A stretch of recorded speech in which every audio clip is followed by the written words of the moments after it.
En France, les 18 juin se suivent et ne se ressemblent pas. Le 18 juin 1940, le général Charles de Gaulle, exilé et refusant la fatalité d'une nation occupée et capitularde, prononçait son fameux appel. L'honneur, le bon sens, l'intérêt supérieur de la patrie commandent à tous les Français libres de continuer le combat là où ils seront et comme ils pourront. Il est par conséquent nécessaire de grouper partout où cela se peut une force française aussi grande que possible. Quel que soit le regard que l'on porte de manière rétrospective sur le général de Gaulle, il est évident pour tous qu'il s'agit là d'un grand discours. Pas de trace de grandeur, de hauteur ou de dignité. En revanche, dans le discours du 18 juin 2024 d'Emmanuel Macron, peut-on d'ailleurs parler de discours ou plus certainement de bavardage, à la fois indigne et inconsistant. Notre bien-aimé président était à l'île de Sein, en Bretagne, au lieu de la résistance contre l'occupation pour y commémorer les mots libérateurs de son prédécesseur. Il faut rappeler que dans ce coin de France, on est tellement habité par l'empreinte laissée par l'histoire, justement, que Marine Le Pen a été copieusement huée quand elle s'y est invitée en 2020. Et pour cause, son parti s'inscrit dans la lignée du pétainisme et de la collaboration. C'est une honte, Madame Le Pen. La honte, la honte.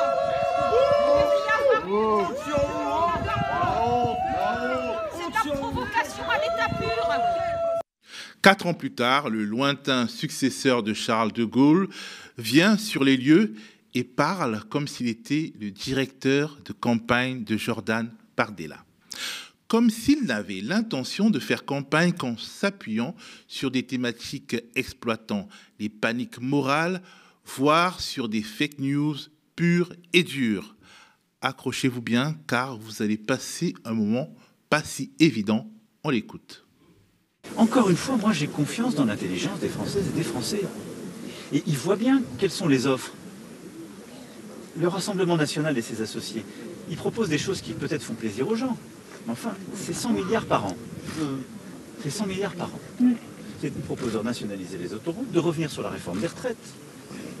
C'est dès cette année 15 milliards qu'il faut trouver.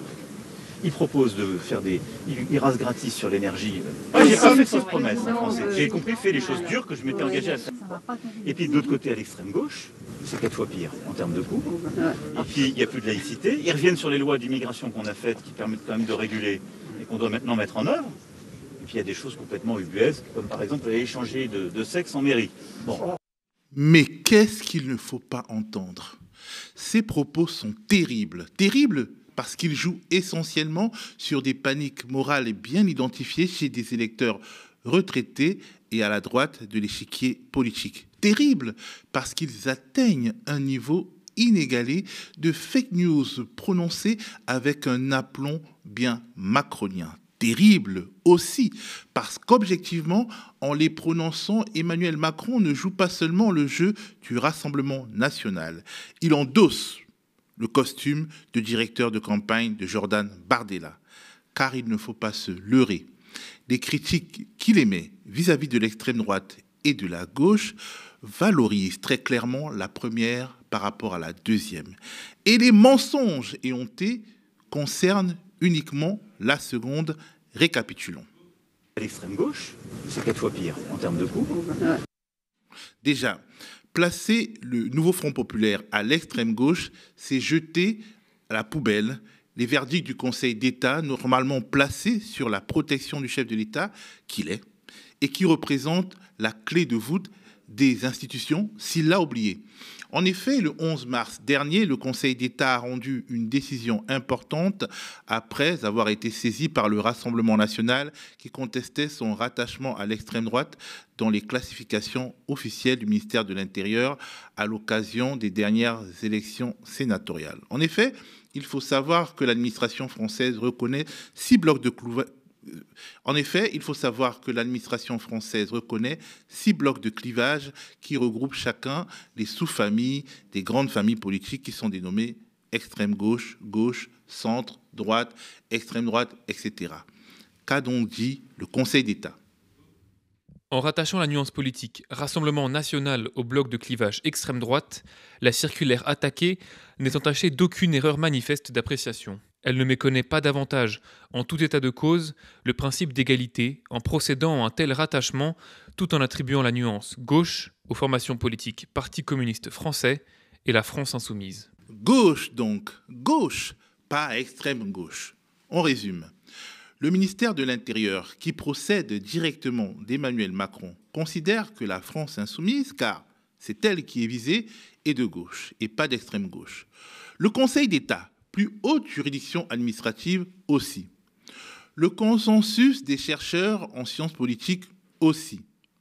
Même si le NPA est présent dans le nouveau Front populaire, c'est de manière totalement marginale. Il s'agit là d'une coalition de gauche plurielle si on veut.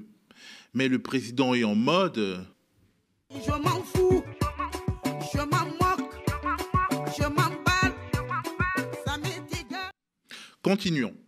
C'est 4 fois pire en termes de coût.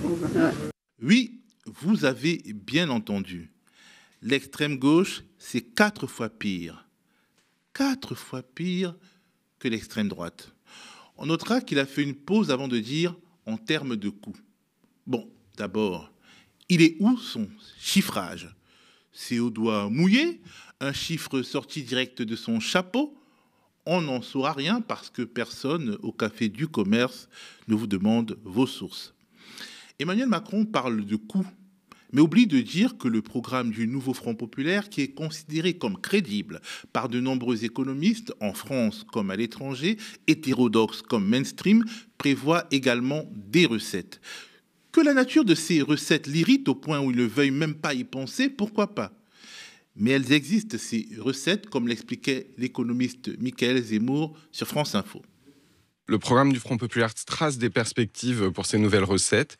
Notamment, il met l'accent sur la taxation des très hauts patrimoines. C'est quelque chose qu'on n'a pas encore fait en France, qui s'inscrit dans une dynamique mondiale. Il y a les travaux de l'économiste Gabriel Zucman qui montrent comment en fait aller récupérer de l'argent dans les paradis fiscaux. Donc ça, c'est une piste. Il y a des pistes qui pourraient être davantage creusées dans le programme du Front populaire, et notamment un passage en revue de toutes les baisses d'impôts très importantes qui ont eu lieu depuis une dizaine d'années et qui n'ont pas beaucoup produit d'effet. Alors je pense par exemple à la baisse de l'impôt sur les sociétés ou à la baisse des impôts de production, ou encore plus flagrant à la baisse de l'impôt sur la fortune, dont on nous disait qu'il devait favoriser l'investissement et dont toutes les évaluations montrent que ça n'a pas été le cas. Voici les faits. Et pendant ce temps, notre président, qu'est-ce qu'il pense ? Je m'en fous. Mais alors je m'en fous. Je peux pas te dire à quel point je m'en fous. On avait remarqué. Il s'en fout d'autant plus que ce sont des fake news rentables, car l'écosystème médiatique majoritaire n'a aucune intention de les démentir, ni même de créer le moindre cadre de confrontation démocratique sérieux sur les programmes. Et les économistes comme Julia Cagé, professeure associée à Sciences Po, peuvent toujours crier dans le désert. Ce programme, il est chiffré. Le problème aujourd'hui, c'est que ni le Rassemblement national ni le camp d'Emmanuel Macron ne sont prêts à venir en débattre. Nous, on est plusieurs économistes, vous en verrez ce soir sur scène, il y en a un peu partout quand même en France, qui sont prêts à aller discuter de ces mesures les unes après les autres et de la crédibilité de notre programme. C'est un appel que vous faites à Bruno Le Maire, par exemple, aujourd'hui, de battre. C'est un appel qu'on fait à Bruno Le Maire, c'est un appel qu'on fait à Gabriel Attal. C'est quand même assez bizarre d'aller débattre uniquement avec le Rassemblement national, sachant que le bloc de gauche, aujourd'hui, réuni dans les urnes, est au niveau du Rassemblement national. Et puis c'est aussi un appel qu'on fait à Emmanuel Macron, parce que c'est gentil d'aller faire des conférences de presse tout seul et de prendre 2 heures de temps d'antenne à intervalles réguliers. Mais le débat, c'est quand même un peu mieux pour la démocratie. Emmanuel Macron, je l'ai dit, fait campagne pour Jordan Bardella, parce que son camp est trop affaibli pour arriver dans une position où il aura une majorité absolue ou relative significative. Tous les sondages le mettent en 3e position. Le vote utile ira donc soit au Rassemblement national, soit au nouveau Front populaire. Mais quand on l'entend dérouler son benchmarking qui met en comparaison les deux, l'on ne peut déduire qu'une chose. Le moindre mal, pour lui, c'est le RN. Vis-à-vis du RN, il n'a que des critiques de nature économique et leur reproche des propositions qu'il sait en réalité majoritaires au sein de l'opinion publique. Le Rassemblement national et ses associés, ils proposent des choses qui peut-être font plaisir aux gens. Mais enfin, c'est 100 milliards par an. C'est 100 milliards par an. Ils proposent de nationaliser les autoroutes. Bon à savoir, plus des 3/4 des Français sont favorables à une telle mesure, comme l'ont souvent démontré des sondages. De revenir sur la réforme des retraites. C'est dès cette année 15 milliards. Là aussi, les sondages et la mobilisation dans la rue ont montré que les Français étaient très majoritairement en faveur d'une telle mesure. Tout au plus, aux yeux de Macron, les gens du Rassemblement national, ce sont des Pères Noël un peu trop dépensiers. Et le nouveau Front populaire, en revanche, c'est le grand Satan. Et puis, il n'y a plus de laïcité. Il n'y a plus de laïcité. Hein? Le nouveau Front populaire veut revenir sur la forme républicaine de l'État, instaurer la charia. Non mais quels sont les fantasmes fascistoïdes que cet homme agite donc devant nous? On poursuit. Ils reviennent sur les lois d'immigration qu'on a faites, qui permettent quand même de réguler et qu'on doit maintenant mettre en œuvre. Sur cette thématique, Macron est allé plus loin et a repris très clairement le lexique des marinistes et des zémouristes. Que disait Éric Zemmour en février dernier au fait? Emmanuel Macron est immigrationniste. Et que dit Emmanuel Macron aujourd'hui à propos du programme du nouveau Front populaire? Ce n'est pas un programme social-démocrate, c'est un programme totalement immigrationniste. Et on arrive à l'apothéose au pompon. Puis il y a des choses complètement ubuesques, comme par exemple aller échanger de sexe en mairie. Bon. D'abord, c'est quoi cette formulation « changer de sexe en mairie » ?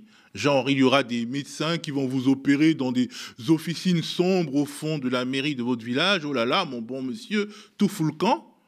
En réalité, il s'agit d'un acte administratif qui existe déjà pour les personnes transgenres afin de mettre en conformité leur état civil et leur vie sociale, leur identité de genre.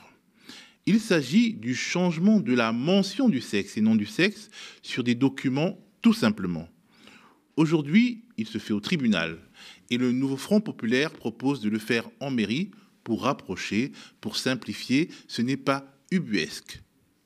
Mais au final, si vous n'êtes pas trop politisé, que vous croyez naturellement ce que dit le président de votre pays et que vous avez comme offre politique possiblement victorieuse un parti qui est juste trop dépensier et un autre qui veut remettre en cause la laïcité, donc la nature républicaine de l'État, procéder au grand remplacement, changer l'ordre naturel des choses, vous choisissez qui? Nicolas Sarkozy, avant d'être à l'Élysée, y pensait le matin en se rasant. Emmanuel Macron, en faisant sa prière du soir, doit murmurer très secrètement « Seigneur, je vous en supplie, faites que Jordan Bardella soit mon Premier ministre. » Et nous, on peut se demander qu'est-ce qu'on a fait au bon Dieu pour mériter un président pareil. Alors, je vous vois déjà me répondre, ben, vous l'avez élu? Eh ben, not in my name.